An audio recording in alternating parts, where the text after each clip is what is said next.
Shalom wanita yang diberkati Tuhan. Pagi hari ini kita kembali datang bersekutu dengan Tuhan. Dan pagi hari ini kita akan belajar dengan satu tema yang indah. More than just a woman. Kita sebagai wanita yang dikasihi Tuhan. Yang sungguh-sungguh Tuhan mengasihi kita. Di dalam Alkitab banyak tokoh wanita yang menginspirasikan kita semua sebagai wanita.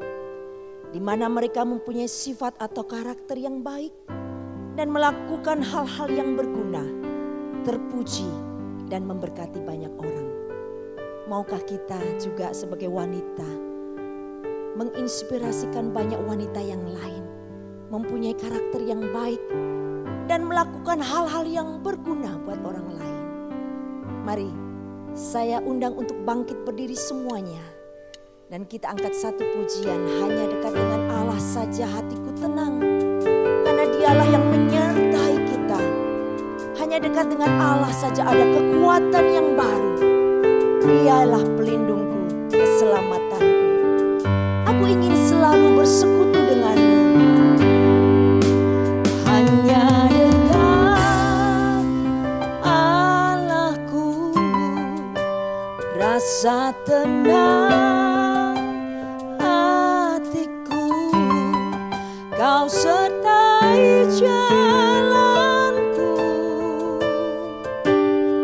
sepanjang hidupku.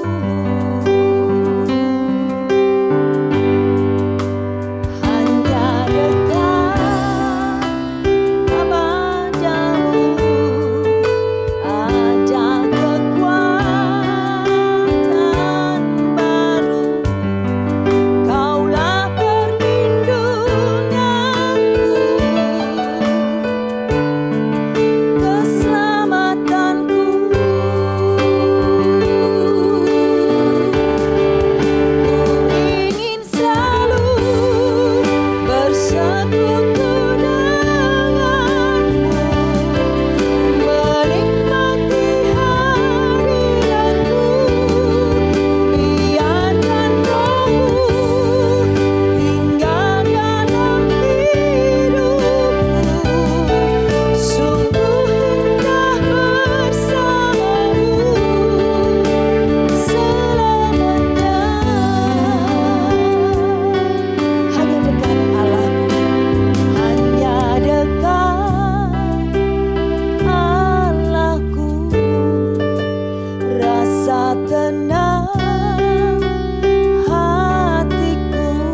Selamat pagi Bapa yang ada di dalam kerajaan surga yang mulia.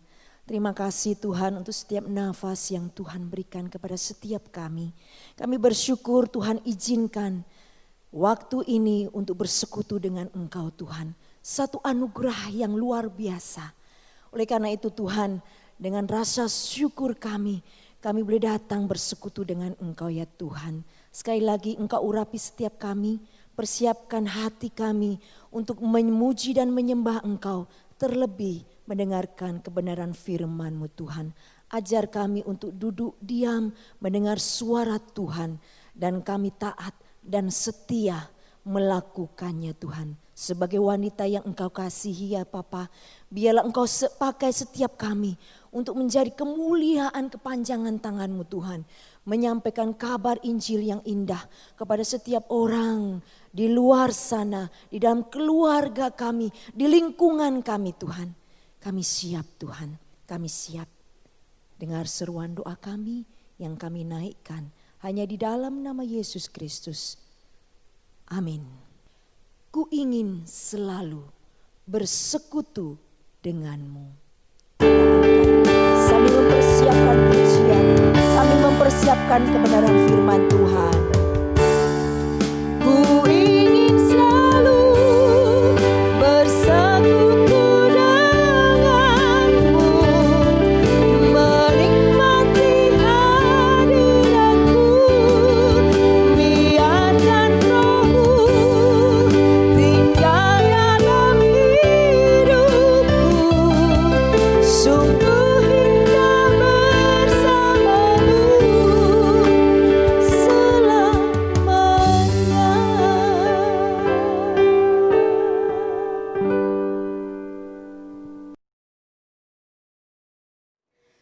Selamat pagi ibu-ibu yang dikasih dalam Tuhan, bersyukur bahwa di tahun 2021 ini di bulan Januari kita masih boleh bertemu kembali walaupun lewat online. Mari kita berdoa.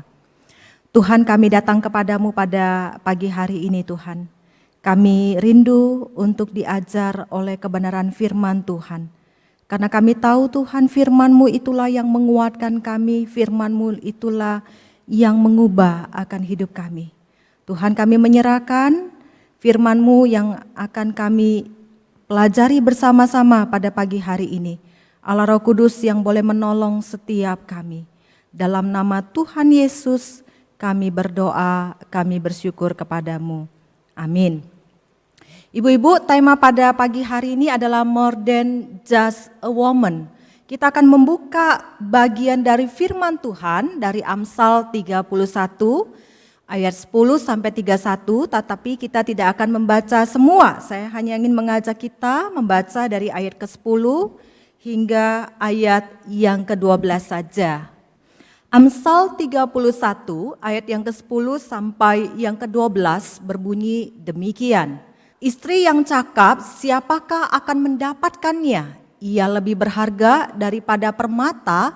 Hati suaminya percaya kepadanya, suaminya tidak akan kekurangan keuntungan. Ia berbuat baik kepada suaminya dan tidak berbuat jahat sepanjang umurnya. Nah, kemudian kita membaca satu ayat dari Efesus pasal yang kedua ayat yang ke-10.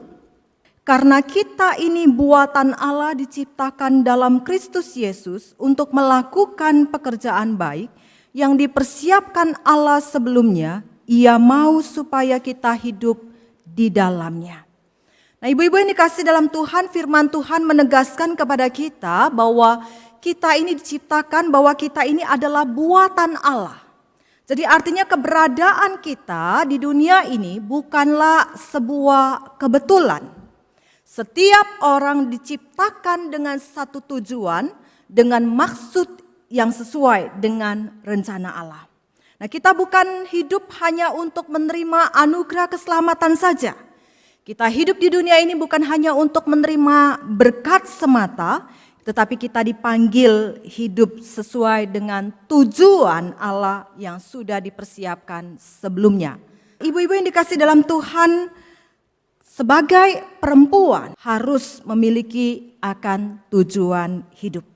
Nah, ketika saya sebagai seorang perempuan dapat memahami tujuan hidup yang Allah berikan, dan kita hidup sesuai dengan rencana Allah, maka barulah saya bisa melakukan peranan saya dan menggunakan segala potensi dengan benar dan maksimal.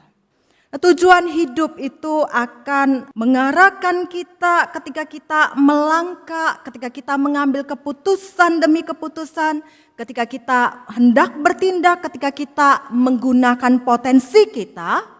Dan tujuan hidup itu menjadikan hidup kita bermakna, ibu-ibu. Oleh karena itu, siapapun kita, baik kita sebagai seorang istri, sebagai seorang ibu rumah tangga, atau kita sebagai seorang wanita karir, kita sebagai oma, kita diciptakan dengan tujuan Allah dan Dia mau kita hidup di dalam tujuan itu.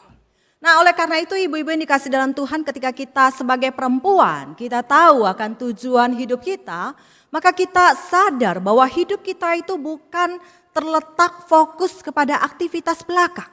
Bukan hanya pada kesibukan kita yang kita lakukan setiap harinya, tapi tanpa tujuan dan tanpa rencana Tuhan.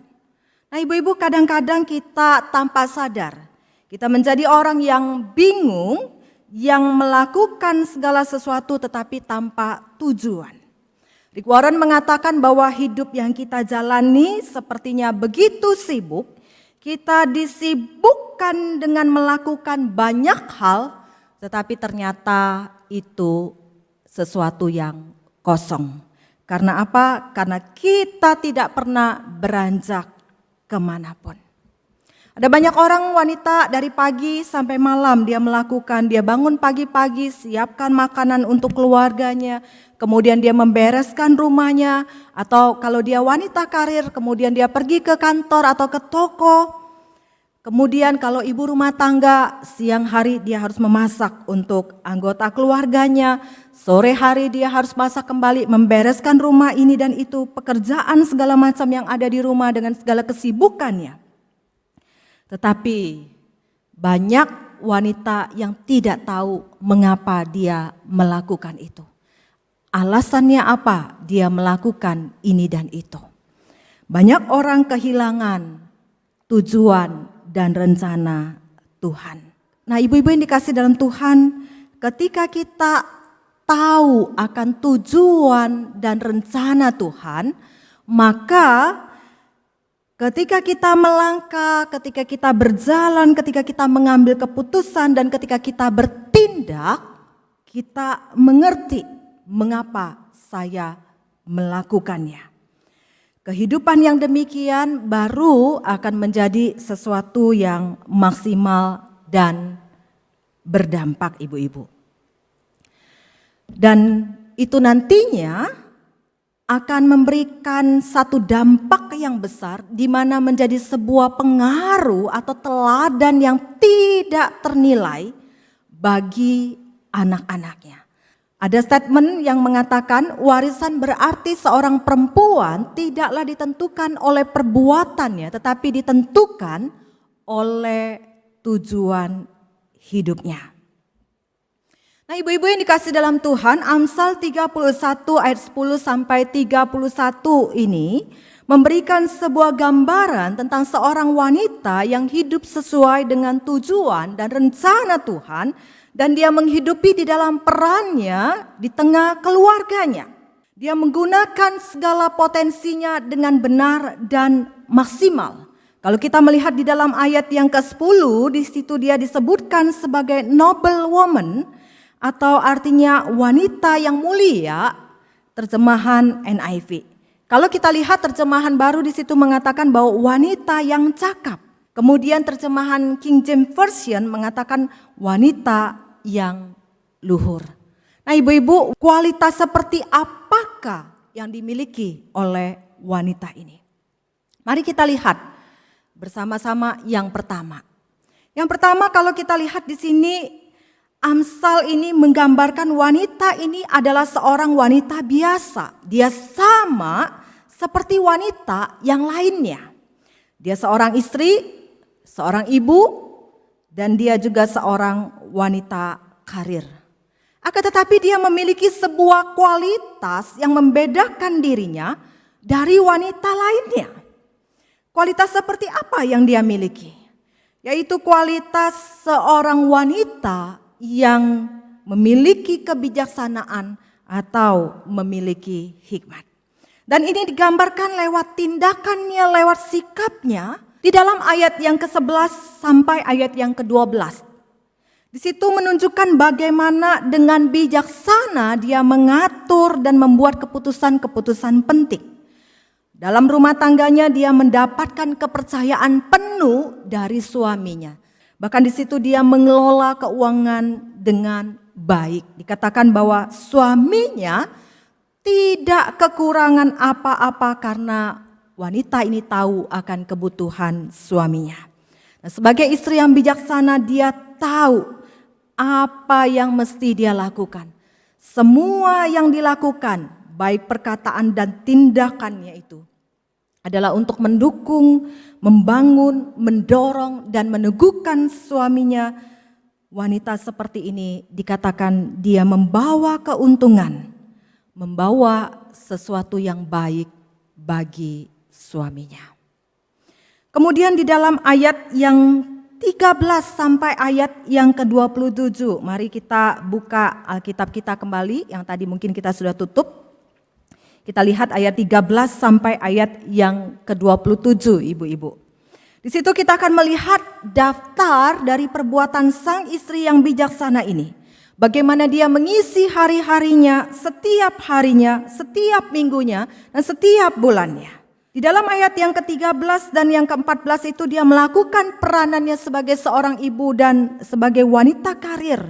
Bagaimana dikatakan bahwa dia pergi mencari bulu domba dan rami dan dia senang bekerja dengan tangannya. Di dalam ayat 14 dia itu diumpamakan seperti sebuah kapal yang berlayar ke pasar yang jauh dengan membawa barang-barang untuk dijual dan kembali ke rumah dengan barang-barang yang telah dibeli.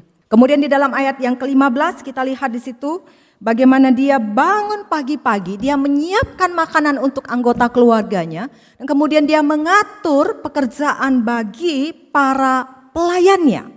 Di dalam ayat 16 dan ayat 18 di situ kita lihat bagaimana dia bekerja keras di rumah, tetapi dia juga mengelola dan mengembangkan miliknya dengan bijaksana. Dia melakukan investasi dengan bijaksana sampai malam hari dia bekerja untuk pekerjaan lainnya yang menguntungkan. Ayat 17 dan 19 di situ dikatakan bahwa wanita ini melakukan semua pekerjaannya dengan semangat dan sukacita. Dia memintal dan menenun ibu-ibu.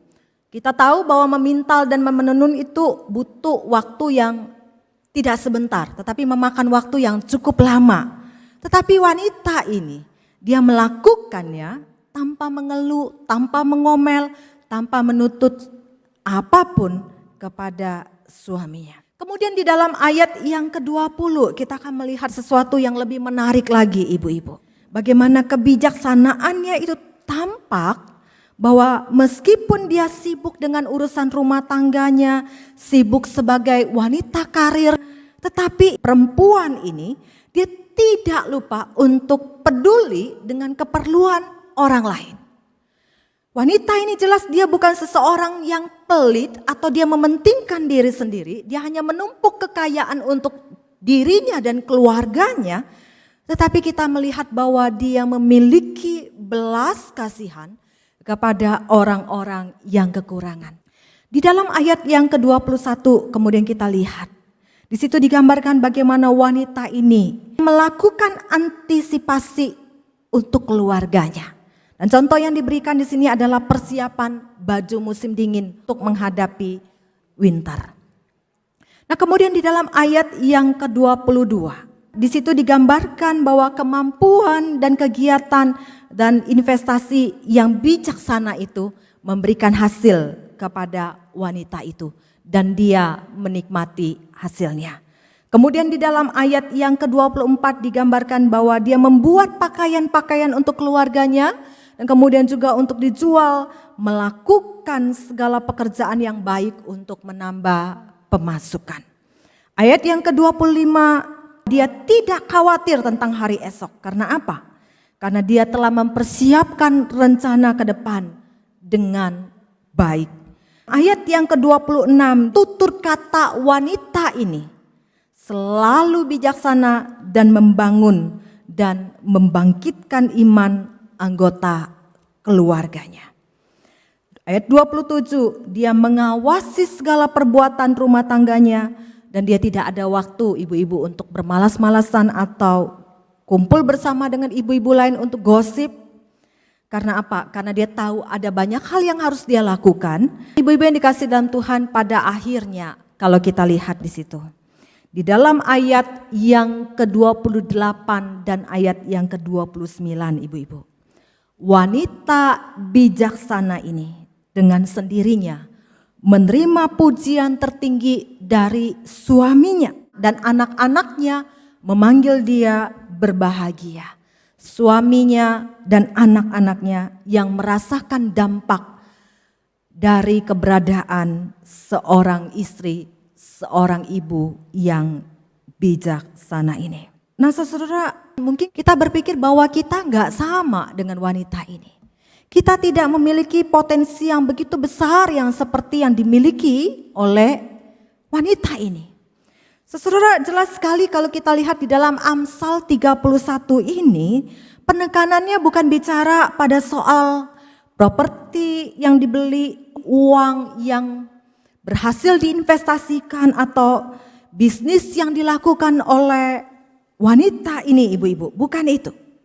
Tetapi penekanannya di sini adalah terletak kepada kualitas seorang wanita yang bijaksana. Sebagai seorang istri, sebagai seorang ibu, sebagai ibu rumah tangga, wanita karir. Saudara, bagaimana dia dengan bijaksana membagi waktunya dengan baik. Dia melayani keluarganya, melayani sesamanya dengan segala potensi dan kemampuan yang Tuhan percayakan padanya dengan benar dan maksimal. Nah, saudara, jelas sekali ini didasari dari hal bahwa wanita ini tahu akan tujuan dan rencana Tuhan dalam hidupnya. Maka dia tahu mengapa dia harus bangun pagi-pagi kerja sampai malam. Mengurus keluarganya, melakukan pekerjaannya dengan semangat, mengembangkan usahanya, melayani orang-orang lain yang membutuhkan dan lain sebagainya. Dia tahu mengapa saya melakukan itu. Karena dia tahu akan tujuan dan rencana Tuhan dalam hidupnya. Nah, kita akan melihat ibu-ibu, kontras antara wanita bijaksana dengan wanita yang sebaliknya ibu-ibu. Digambarkan kalau wanita yang tidak bijaksana itu dikatakan sebagai wanita bodoh. Kemudian wanita yang bijaksana itu dia dikatakan apa? Dia adalah mahkota suaminya. Tetapi wanita yang tidak bijaksana, wanita bodoh, dia dikatakan membuat malu suaminya. Kemudian kalau kita lihat tadi, suami dan anak-anak memuji ibu yang bijaksana ini. Tetapi wanita yang bodoh, maka di situ dikatakan lebih baik diam di soto rumah atau diam di padang gurun daripada serumah dengan perempuan yang suka bertengkar dan pemarah. Wanita yang bodoh, wanita yang digambarkan sebagai perempuan yang suka bertengkar dan pemarah. Tetapi wanita yang bijaksana dia dikatakan adalah wanita yang cakap. Istri yang bijak adalah karunia Tuhan. Dia dikatakan lebih dari permata. Seperti wanita hikmat, dia setara dengan permata. Wanita bodoh itu dikatakan wanita yang tidak baik. Kemudian wanita berhikmat, dia mendirikan rumahnya. Tetapi perempuan bodoh, dia meruntuhkan rumahnya dengan tangannya sendiri. Nah, ibu-ibu yang dikasih dalam Tuhan, noble woman. Gambaran ini juga yang dipakai di dalam kitab Rut. Sebutan yang diberikan kepada Rut di dalam Rut pasal yang ketiga ayat yang ke-11. Nobel karakter, perempuan yang baik, cakap dalam banyak hal. Kemudian yang kedua, ibu-ibu yang dikasih dalam Tuhan, kita akan melihat karakter seperti apa yang dimiliki oleh wanita mulia ini. Mari kita lihat di dalam ayat yang ke-30. Mari kita baca bersama-sama ayat ini. Kemolekan adalah bohong dan kecantikan adalah sia-sia. Tetapi istri yang takut akan Tuhan dipuji-puji. Saudara, ayat yang ke-30 ini merupakan puncak kualitas dari gambaran noble woman itu. Wanita ini bukan hanya dikatakan dia memiliki kualitas bijaksana, tetapi kalau kita melihat di dalam ayat ini maka ada sesuatu yang paling menonjol di dalam dirinya, sesuatu yang makin menyempurnakan akan kecantikannya, kebijaksanaannya, yaitu takut akan Tuhan. Saudara, ada banyak wanita, ibu-ibu yang membayar mahal hanya untuk menjaga penampilan luarnya, penampilan fisik sematanya. Bagaimana dia mengubah dirinya terlihat lebih cantik, bagaimana membuat dirinya terlihat lebih awet muda, tetapi melupakan sesuatu hal yang terpenting, yaitu takut akan Tuhan.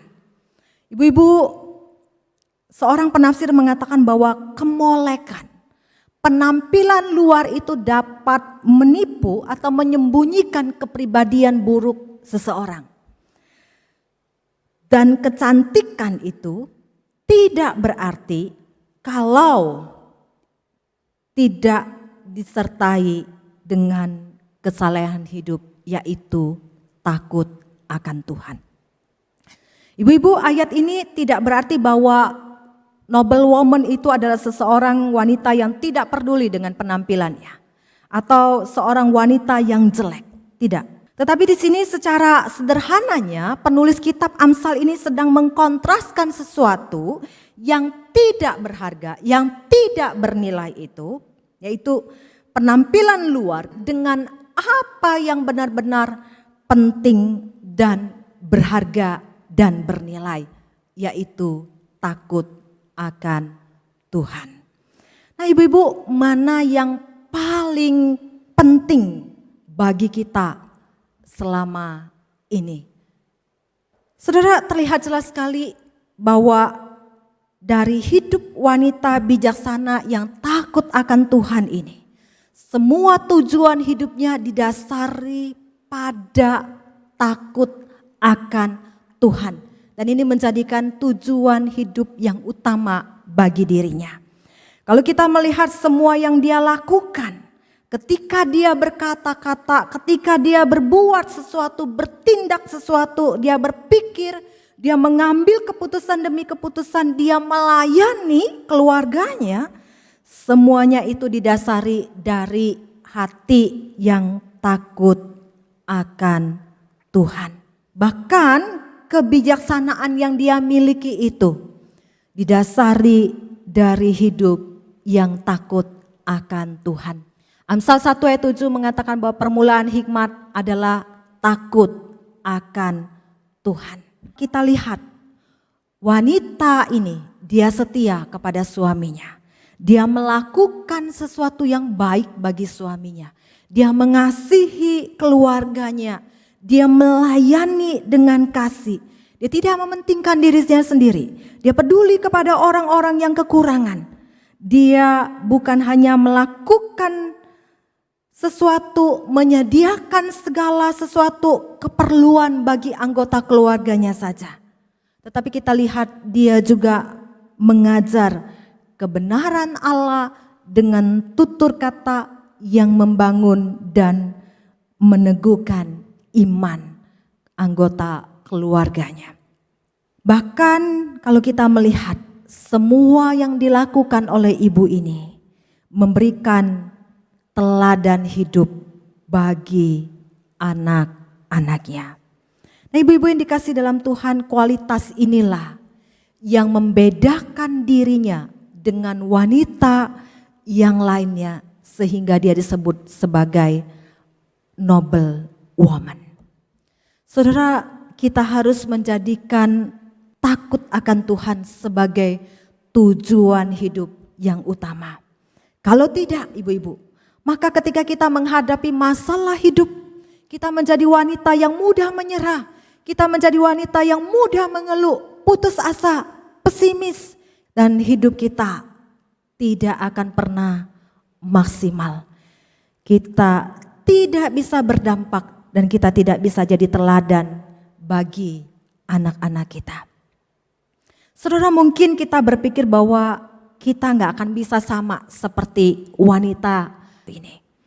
Tetapi sekali lagi saudara, Amsal 31 ini penekanannya bukan kepada properti, bukan kepada investasi yang dilakukan wanita ini, bisnis yang dijalankan oleh wanita ini. Tetapi sekali lagi penekanannya adalah kepada karakteristik, kualitas dari wanita ini, yaitu takut akan Tuhan. Sudahkah kita memiliki kualitas hidup wanita yang takut akan Tuhan? Saudara, kualitas yang dimiliki oleh wanita ini takut akan Tuhan. Dan inilah yang akan menjadi sebuah teladan yang indah yang diwariskan kepada anak-anaknya dan kepada generasi selanjutnya, ibu-ibu. Perubahan dunia ini dimulai dari seorang ibu, seorang wanita yang melakukan peranannya yang besar dalam keluarganya. Saudara, wanita ini mengingatkan kita bahwa dia pantas, dia layak menerima pujian sebutan noble woman. Pada akhirnya noble woman ini dia bukan hanya dipuji di rumah, akan tetapi juga dia dipuji di depan umum. Dia menikmati hadiahnya, hasilnya dari kerja kerasnya, dari kualitas yang dimilikinya. Ada juga seorang tokoh wanita yang luar biasa. Dia bernama Xing Linze atau panggilannya adalah Liu Xia. Dia adalah seorang novelis Taiwan, dia lahir di China, kemudian bersama keluarganya pindah ke Taiwan. Kemudian pada waktu dia memasuki SD, dia mengalami sakit radang sendi. Dan akhirnya pada umur 12 tahun dia terpaksa mengakhiri pendidikan formalnya karena kondisinya yang tambah parah. Sakitnya, kemudian dia harus menggunakan kursi roda. Dan umur 16 tahun dia mengenal Tuhan dan dia memberikan hidupnya untuk sungguh-sungguh percaya kepada Yesus Kristus. Di tahun 1970 dia menghabiskan waktu 2 tahun sebagai seorang volunteer 2 organisasi di mana dia bekerja dengan orang-orang yang cacat. Di tahun 1982 dia bersama dengan rekan-rekan orang Kristen juga, dia mendirikan sebuah yayasan foundation untuk membantu orang-orang yang cacat itu. Nah, ibu-ibu yang dikasih dalam Tuhan, seumur hidup Liu Xia ini, dia adalah seorang wanita yang memiliki tujuan yang jelas dalam hidupnya, yang Tuhan berikan kepadanya.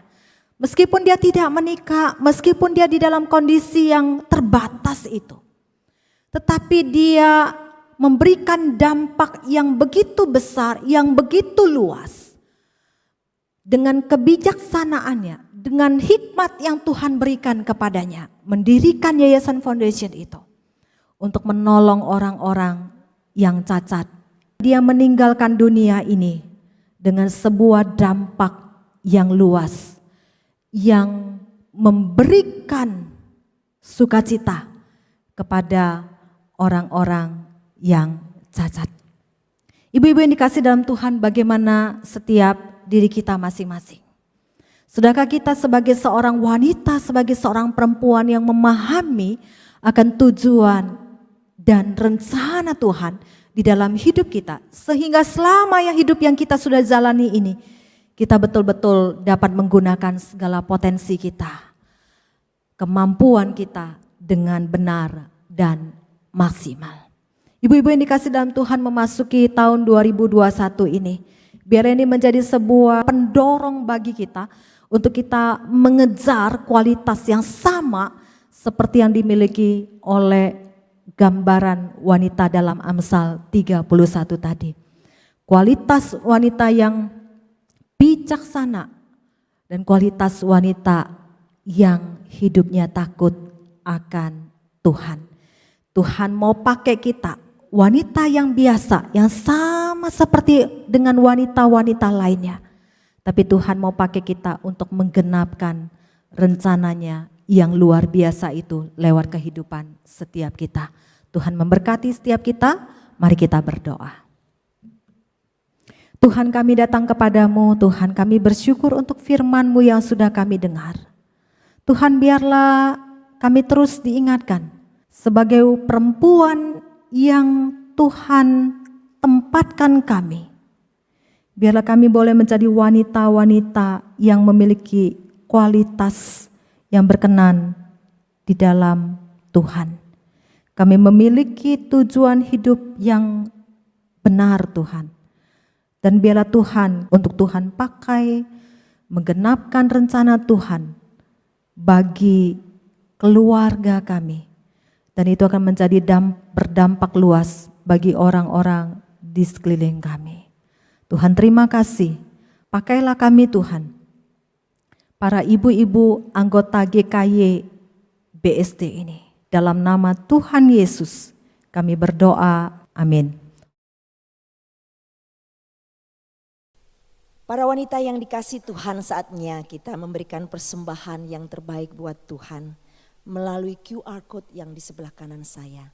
Dan jangan lupa memberikan angka 6 di belakang setiap nominal yang ibu-ibu wanita akan persembahkan buat Tuhan. Give thanks with a grateful heart. Biarlah hati kita selalu bersyukur kepada Dia yang memberikan hidup kepada kita. Hanya Yesuslah yang melakukan semuanya itu. Keselamatan hanya ada Dia. Give thanks. Give thanks with a grateful heart. Give thanks to the Holy One. Give thanks because He's given Jesus Christ,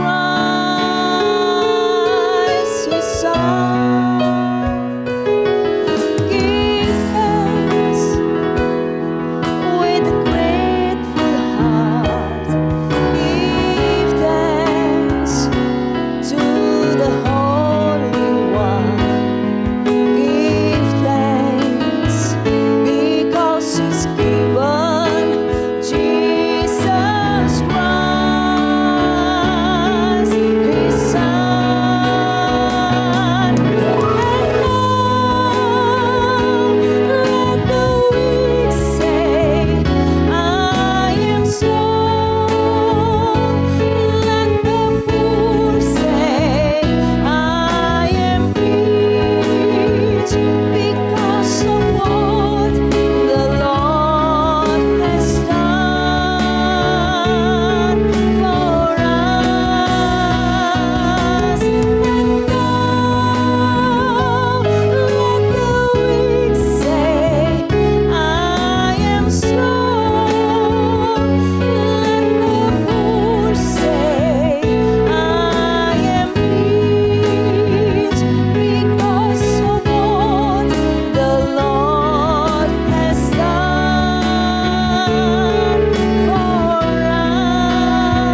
Bapa di surga, terima kasih. Kami senantiasa mengucap syukur karena apa yang Tuhan Yesus perbuat bagi kita, yaitu keselamatan di atas muka bumi, atas seluruh manusia di bumi ini Tuhan.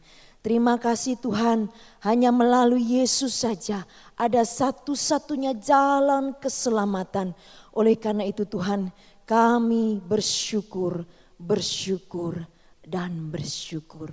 Pagi hari ini kami membawa persembahan yang berbentuk benda mati.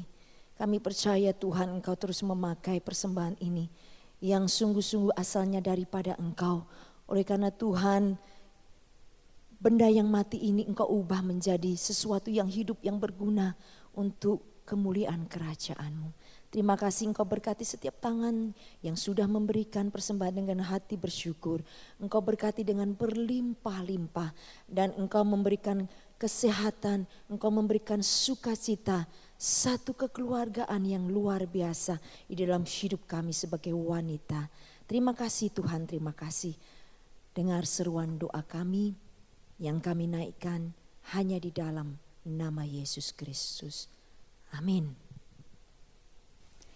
Shalom, ibu-ibu yang terkasih di dalam Tuhan Yesus Kristus. Bersyukur karena hari ini kita bersama-sama boleh diizinkan Tuhan mengikuti persekutuan Komisi Wanita. Bersyukur untuk firman Tuhan yang sudah kita dengarkan. Mari kita berdoa supaya guru Injil Eti tetap diberkati Tuhan di dalam pelayanannya, menjadi berkat bagi banyak orang. Kiranya Tuhan menolong kita untuk terus bertumbuh secara rohani. Minggu depan Komisi Wanita akan mengadakan PA, pendalaman Alkitab lewat Zoom. Mari ajak teman, saudara-saudari kita untuk mengikutinya. Dan ibu-ibu, untuk memudahkan saat pembagian kelompok setelah PA di dalam break room, mohon menulis nama nantinya dan kelompoknya. Misalkan Christine, Yunike, atau Yati, Kesia. Ya, kiranya ini semua bisa membantu para pengurus untuk memudahkan pada saat break room nanti. Kita akan akhiri dengan satu pujian Bapa terima kasih di dalam akhir dari persekutuan Komisi Wanita kita hari ini.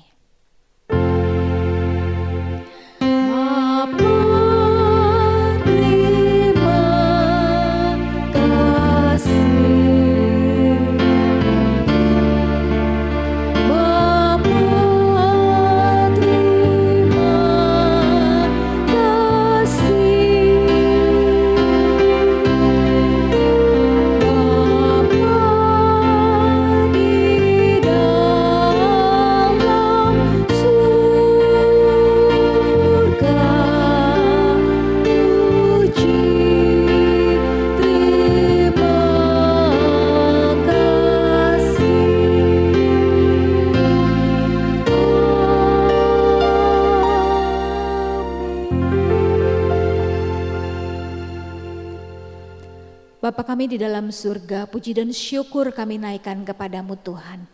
Untuk kasih setiamu, untuk pertolonganmu, untuk penyertaanmu. Kami mengucap syukur untuk firman Tuhan yang kami dengarkan. Biar firman Tuhan tidak berlalu dengan sia-sia. Terus bertumbuh dan berbuah di dalam hidup kami. Tuhan tolong supaya Laus Eti yang sudah menyampaikan firman Tuhan juga boleh diberkati, sehingga boleh menjadi berkat juga buat banyak orang. Kami serahkan ya Tuhan sekali lagi hidup kami di dalam tangan Tuhan. Sepanjang minggu yang akan kami lewati, mohon penyertaan-Mu, mohon perlindungan-Mu, mohon tuntunan dan pimpinan-Mu Tuhan. Hanya di dalam nama Tuhan Yesus kami mau berdoa, kami mau bersyukur. Amin. Tuhan Yesus memberkati kita semua.